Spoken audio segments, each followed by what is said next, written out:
HSA, the health savings account? You might be thinking, why is Tay calling HSA the ultimate investment account? Isn't that just a place to save money for medical bills? Has Tay finally gone over the rails?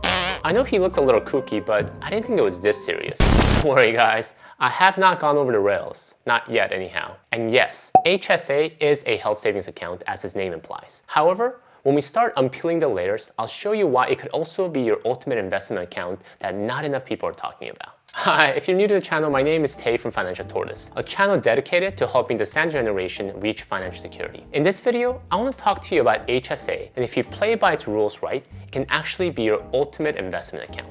But first, for those of you guys who might be hearing about HSA for the first time, or if you've heard of it before but don't know specifically what it is, let me explain. It's no news that medical costs have skyrocketed. Costs of medicine, procedures, and even doctor visits have increased faster than the rate of inflation. In order to mitigate some of the financial risks, insurance companies have started offering high deductible plans to many of its clients. With a high deductible plan, the insurance company provides coverage against catastrophic illness and injury at a more affordable rate. In exchange, the insured is responsible for paying the first medical bills out of pocket each year, ranging from $7,000 for an individual to $14,000 for a family. In order to help individuals and families handle these out-of-pocket costs, the HSA Health Savings Account was created. A simple way to think about HSA is that it's basically an IRA for your medical bills. However, as I'll cover later in the video, the way it's structured creates some great opportunities for an investor like yourself. At the time of this video, in 2021, you can contribute up to $3,600 for self-only coverage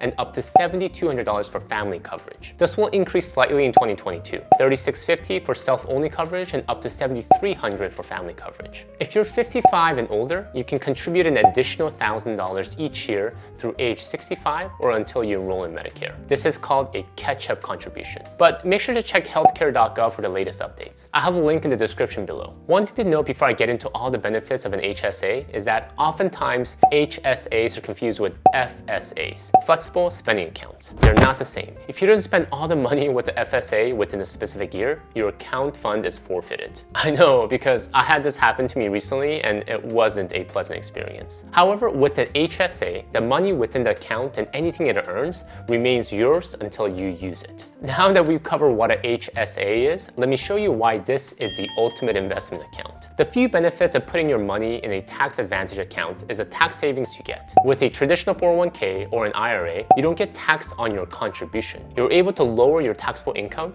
by contributing your money into one of these accounts. Of course, you still need to pay taxes when you pull your money out, but that initial pre-tax contribution is pretty awesome because it allows you to put more money into the account. Then you have the Roth IRA or Roth 401ks. From a tax perspective, it works on the reverse compared to a traditional 401k or a traditional IRA. Your contributions are taxed. However, you don't have to pay any taxes on your withdrawals. This is where the HSA gets pretty awesome. The HSA can take advantage of both tax treatments. Like a traditional IRA, you can fund this account with pre-tax money. And like a Roth IRA, you can withdraw your money tax-free. You get the best of both worlds. I know what you're thinking. Okay, Tay, that's great news for my kid's orthodontist expenses, but what does this have to do with investing? And why are you calling it the ultimate investment account? Great question. Let me answer that for you. But first, if you're enjoying this video and you want to learn more about personal finance and navigating life as a standard generation, I would appreciate it if you could subscribe and hit the like button because that would really help out the channel.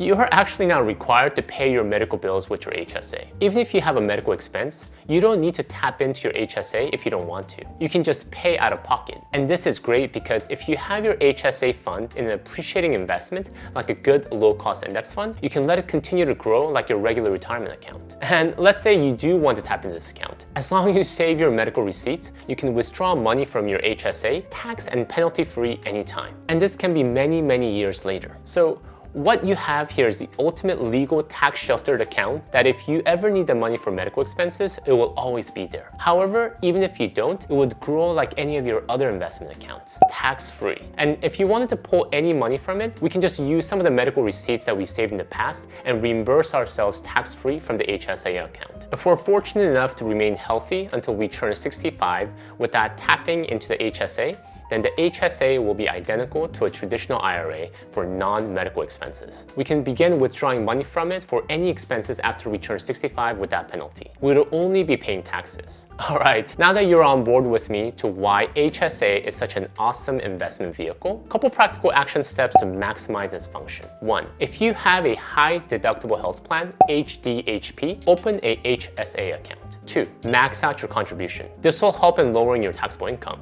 As I stated earlier, the contribution limit for 2021 is $3,600 for individuals and $7,200 for families. 3. And this is a key step. Invest the HSA. Don't keep it in a savings account because inflation will completely destroy its value in the long run. Treat it like a retirement account and invest the balance in a low-cost index fund.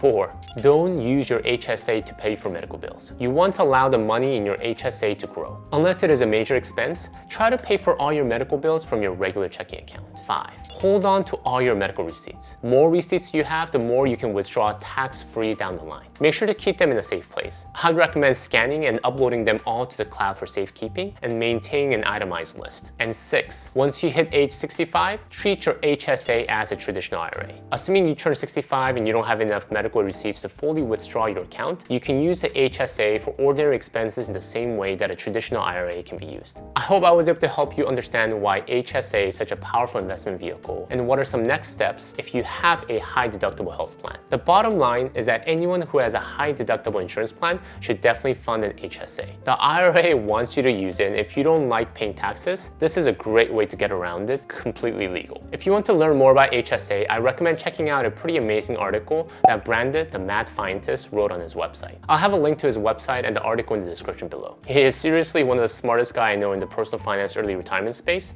and you won't be disappointed. Please let me know in the comments below what you thought about this video. I'd love to know if any of you guys have taken advantage of the amazing benefits of a HSA. Thank you guys for watching. If you found value from this video, please hit the like button, leave a comment, and subscribe to the channel so that you don't miss out on any of my other upcoming videos. I firmly believe that being part of the Sanders generation doesn't have to mean financial stress. With careful planning and preparation, we can thrive in this stage of life. Help me spread the knowledge. Thank you again. I'll see you in my next video.